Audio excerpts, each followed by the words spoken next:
নেতাজি সুভাষচন্দ্র বসু ছিলেন ভারতের এক মহান স্বাধীনতা সংগ্রামী। তার জন্ম হয় 1897 সালের 23শে জানুয়ারি উড়িষ্যার কটকে। ছোটবেলা থেকে তিনি খুব মেধাবী ছিলেন এবং দেশকে স্বাধীন করার স্বপ্ন দেখতেন।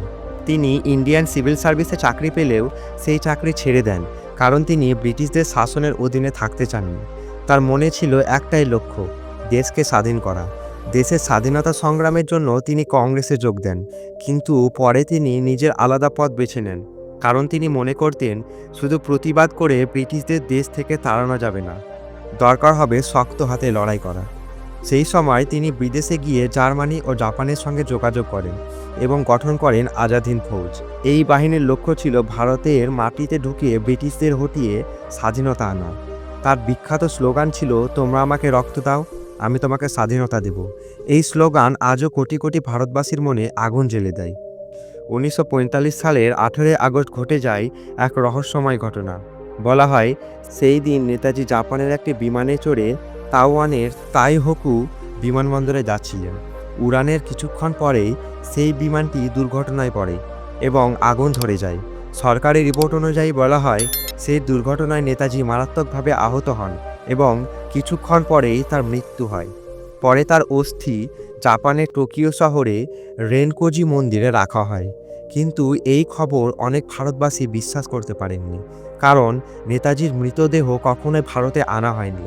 তার মৃত্যুর কোনো পাকা প্রমাণ পাওয়া যায়নি। সেই কারণেই তার মৃত্যুকে ঘিরে শুরু হয় নানা সন্দেহ আর রহস্য।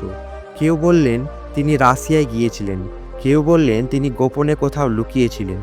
অনেকেই বিশ্বাস করেন তিনি হয়তো গুমনামি বাবা নাম নিয়ে ভারতের উত্তরপ্রদেশে জীবন কাটিয়েছিলেন, যদিও এইসব কোনো কথাই প্রমাণিত হয়নি। নেতাজির মৃত্যুর রহস্য খুঁজতে ভারতের সরকার বহুবার তদন্ত করেছে।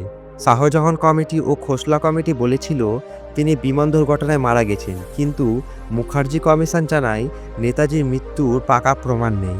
অর্থাৎ আজও এই মৃত্যুর ঘটনা নিয়ে একদম পরিষ্কার করে কিছু জানা যায়নি। এখনও ভারত সরকার অনেক গোপন নথি প্রকাশ করেছে, তবুও রহস্য পুরোপুরি ভাঙেনি। আজও নেতাজি সুভাষচন্দ্র বসুর মৃত্যু রহস্যই রয়ে গেছে। কিন্তু একটা জিনিস খুবই স্পষ্ট, নেতাজি ছিলেন ভারতের স্বাধীনতার এক অমর নায়ক। তিনি আমাদের শিখিয়েছেন দেশপ্রেম কাকে বলে, স্বাধীনতার জন্য নিজের জীবন কিভাবে উৎসর্গ করতে হয়। তার মৃত্যুর রহস্য হয়তো এখনও অজানা, কিন্তু তার জীবন ও সংগ্রাম আজও কোটি মানুষের হৃদয়ে বেঁচে আছে। তিনি বলেছিলেন, freedom is not given, it is taken. আর আমরা সবাই জানি এই মহান দেশপ্রেমিকের জন্যই স্বাধীনতার আন্দোলন আরও শক্তিশালী হয়ে উঠেছিল। তাই নেতাজিকে মনে রাখতে হবে শুধু 23শে জানুয়ারিতে নয়, প্রতিদিন, কারণ তিনি আমাদের গর্ব, তিনি আমাদের প্রেরণা। ধন্যবাদ।